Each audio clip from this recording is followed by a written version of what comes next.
Welcome to Jurassic World.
Welcome to Jurassic World Minute, where we visit Jurassic World 1 minute at a time. The 10 a.m. departure for Costa Rica will be boarding in 20 minutes. Last chance to catch the monorail to the ferry terminal. I'm Brad. I'm Dave. And on this episode we'll be discussing Minute 11 of Jurassic World. Before that, David, going over to Jurassic-Pedia.com. We've seen Zara in the background here for a couple of minutes, and I think it's about time we got to her write-up on Pedia. Mm-hmm. I think this minute's the first time we actually get Clare actually name her as Zara. I don't think we have her name throughout the early parts of the film, at least anyway. But obviously she is an assistant to Clare. Yeah, I remember the earlier script pages that were leaked. She was kind of referred only as the concierge, when those lines kind of just got transferred. I guess she became Zara in the final film. Yeah, and we mentioned last minute too about the sort of drop subplot about getting her upcoming wedding organised, which is why she's on the phone a lot of the time. We get that later on at the petting zoo, which gives the boys a chance to escape there. But also, oddly, she's organising the boyfriend's bachelor party too, or supposed to be, so maybe a little bit of a control freak, but we're not really seeing that here with the boys. Yeah, it's kind of interesting because like I mentioned, the script page that we got that was leaked, we get a bit of dialogue more than what we get, or more than what we get when they first get off the monorail, is where the concierge is basically, your aunt says, she says, your aunt arranged to meet you at 1 o'clock, and Zach says, greet us, what is she, the president? And the concierge says, she's very busy. When was the last time you saw her? Zach says, I don't know, I was a kid. So that dialogue kind of got moved to this scene, and then all we get left of that dialogue is where the concierge says, could he slow down? And Zach says he doesn't slow down. Yeah. And we're going to get to her demise later on in the film. It's sort of, even coming once the film was released, I remember seeing a lot of people sort of, she got what she deserved, always on the phone in the background. But I'm pretty sure, even here, in this next minute when she's on the phone, like if Claire didn't want her on the phone or knew she wasn't organising a wedding, I'm pretty sure she would have put her foot down and said, hey, leave that at home. Because in here, she's not so much the concierge as she is more or less Claire's personal assistant, as it says here in the article. And even in the article photo itself, you can actually see that she is, like it said in the novelization, she's holding the iPad here. Yep. With Zach and Gray's name on it. Yeah, and it's sort of, we only see her looking after the boys, which I suppose, being her assistant, the boys would be the top priority of Claire, and probably wouldn't be assigning her any work in the meantime. And again, too, probably knowing in full well that she's trying to organise a wedding from a remote location.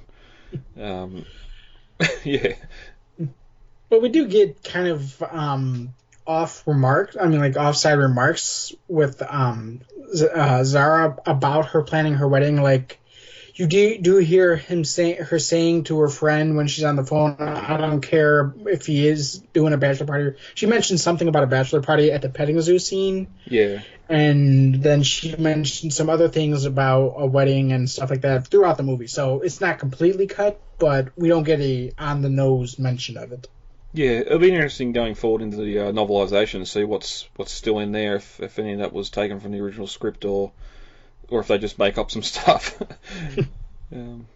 But there, that's Zara Young. Check out that and some of the other characters on Jurassic-Pedia.com. So, I see you already got your wristbands, and this is for food. And Zara here is going to take great care of you until I'm done working tonight, okay? You're not coming with us? Oh, I really wish that I could, but tomorrow I can take you into the control room, show you behind the scenes and all of that. That's gonna be cool, right? David, ready to get into minute 11? Yeah.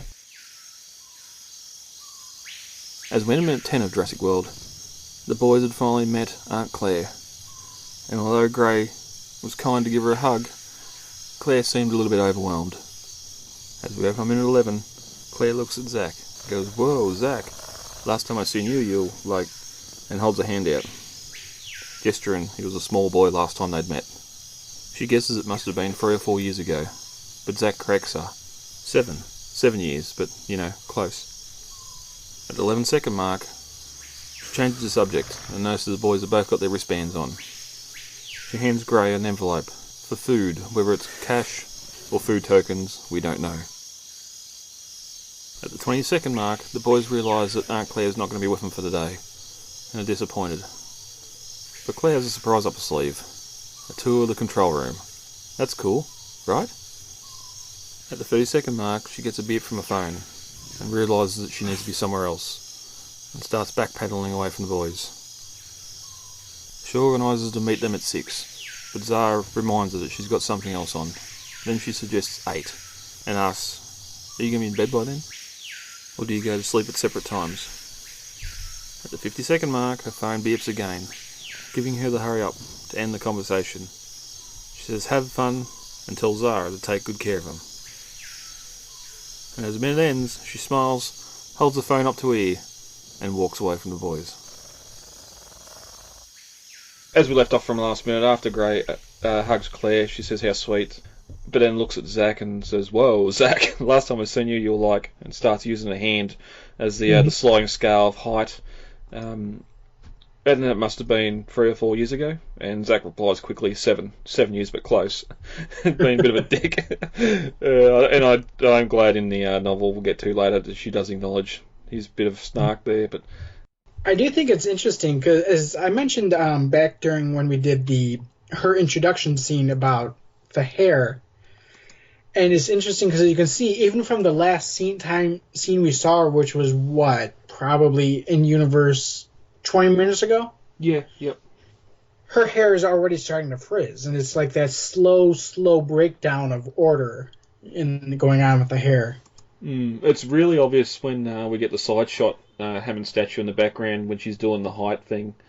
Mm-hmm. The parasol off this hologram in the background, that sort of light's pointing straight down on the head, and you can see how frizzy it is. Yeah. Or even even there. It's really frizzy. Yeah. I never even noticed that. And it just gets worse and worse as the day goes on until we get the end scene, and it's just completely wild. Yep. Yep. We'll keep on doing the hit checking with her hair as we go through as scenes end, but it's sort of. I was gonna say it almost kind of reminds me of like an Ian Malcolm quote about how small things snowball into huge messes, Yeah, yep, I can definitely see that. She might need to change her hair product. But the essence of chaos. Well, we get that in a couple of minutes' time with the helipad up, the helicopter. The helicopter hasn't shut down. She walks in, and all of a sudden her hair's prim and terrific in the back of the helicopter again for the most part. But we'll get to that. It does sort of make me. She's very awkward here after Zach's dick remark, and it sort of makes me wonder how getting where she is now if she hasn't been able to take a challenge, or if it's just because of the fact that there's a family and it's not business. But she quickly changes the subject.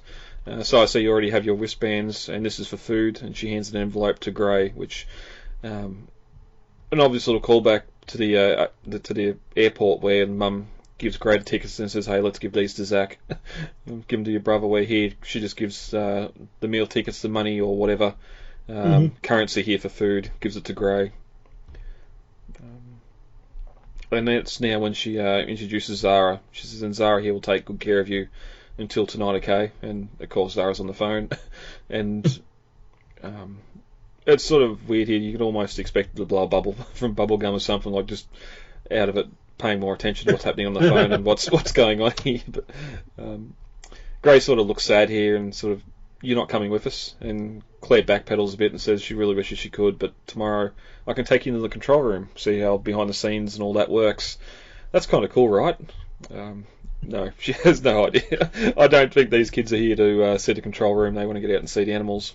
Yeah, I mean, and plus, I mean, like her sister says, you just dump your nephews off on your assistant? Like, seriously?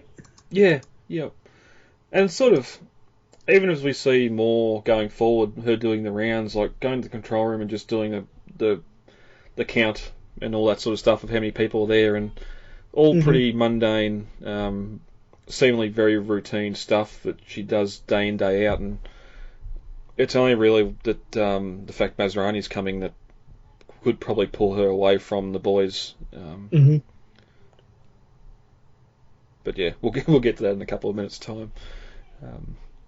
The sort of awkwardness here is broken up by Claire's phone ringing, and she starts backing away from them, saying that she'll see them at 6, and that's when